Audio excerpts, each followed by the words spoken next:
এই মুহূর্তে যে খবরের দিকে নজর রাখবো, রাজ্যসভার একটি আসনের জন্য একাধিক নাম পাঠালো রাজ্য বিজেপি। নাম গিয়েছে একাধিক বিজেপি নেতার, এমনটাই জানা যাচ্ছে।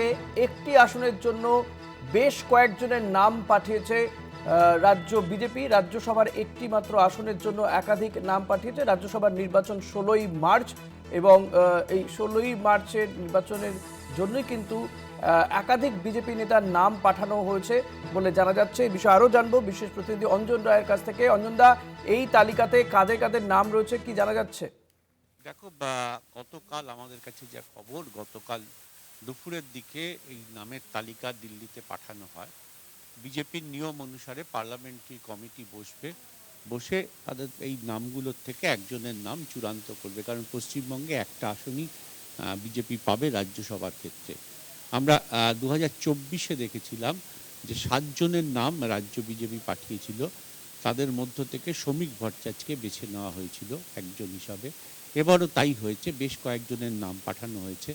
তাতে যেমনি রাহুল সিনহার নাম রয়েছেন, প্রাক্তন সভাপতি, তাতে লকেট চ্যাটার্জির নাম রয়েছে, তাতে মিঠুন চক্রবর্তীর নাম রয়েছে, তাতে একজন পদ্মশ্রী পাওয়া বাসিওয়ালার নাম রয়েছে, কেন্দ্রীয় প্রধানমন্ত্রীর দপ্তরের অর্থনৈতিক উপদেষ্টা হিসাবে একজন বাঙালি, তার নাম রয়েছে, এবং একজন বিধায়ক যিনি অর্থনীতির ক্ষেত্রে খুব নামকরা একজন ব্যক্তিত্ব, তার নাম রয়েছে। এবং অনেকে বলছে যে প্রাক্তন কেন্দ্রীয় স্বরাষ্ট্র প্রতিমন্ত্রী, কুচবিহার থেকে যিনি একসময় নির্বাচিত হয়েছিলেন, 2024-এ যিনি হেরে যান, তারও নাম দেয়া আছে। কারণ তিনি রাজ্য সভাপতির সঙ্গে বৈঠক করেছিলেন যে তার নাম যাতে যায় সেই ব্যাপারে, নিশীথ প্রামাণিক, তার নাম যাতে যায় সেইটার জন্য তিনি বৈঠক করেছিলেন। আমাদের কাছে যা খবর, এগিয়ে আছেন রাহুল সিনহা এবং লকেট চ্যাটার্জি, কিন্তু এটাই চূড়ান্ত নয়। কারণ কেন্দ্রীয় পার্লামেন্টারি বোর্ড যখন বসে তখন সেখানে প্রধানমন্ত্রী থেকে শুরু করে সবাই থাকেন। ফলে তারা সামগ্রিক বিচার করে সিদ্ধান্ত নেন যে কাকে নিলে সর্বভারতীয় ক্ষেত্রে লাভ হবে, কতটা বিতর্ক করতে পারবে, এই সবটা ভেবে তারা এই রাজ্যসভার প্রার্থী তালিকা ঠিক করেন। সেক্ষেত্রে কাকে বাছবেন এই নামগুলোর মধ্য থেকে সেটা তো দেখা যাবে, হয়তো আর 1-2 দিনের মধ্যে নাম প্রকাশ হয়ে যাবে। কিন্তু কোনো একজনের নাম কিন্তু রাজ্য বিজেপি পাঠাতে পারল না, ফলে একাধিক নাম পাঠিয়েছে এবং সেই নামের থেকেই কেন্দ্রীয় নেতৃত্ব বেছে নেবে।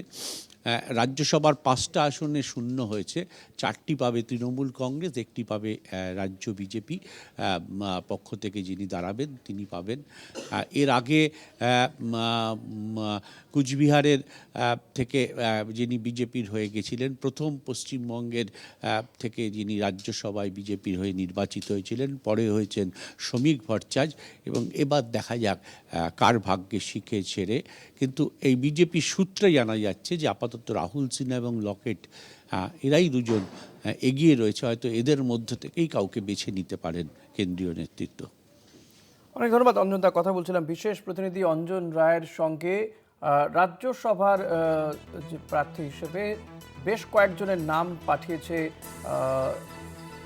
ভারতীয় জনতা পার্টি, এবং সেক্ষেত্রে মিঠুন চক্রবর্তী থেকে রাহুল সিনহা, লকেট চট্টোপাধ্যায়, নিশীথ প্রামাণিকদের নাম রয়েছে। তবে দৌড়ে এগিয়ে রয়েছেন রাহুল সিনহা, লকেট চট্টোপাধ্যায়, এমনটাই কিন্তু জানা যাচ্ছে। একটি আসনের জন্য একাধিক নাম পাঠালো বিজেপি, কোনো একজনের নাম তারা পাঠাতে পারেনি বলেই জানা যাচ্ছে।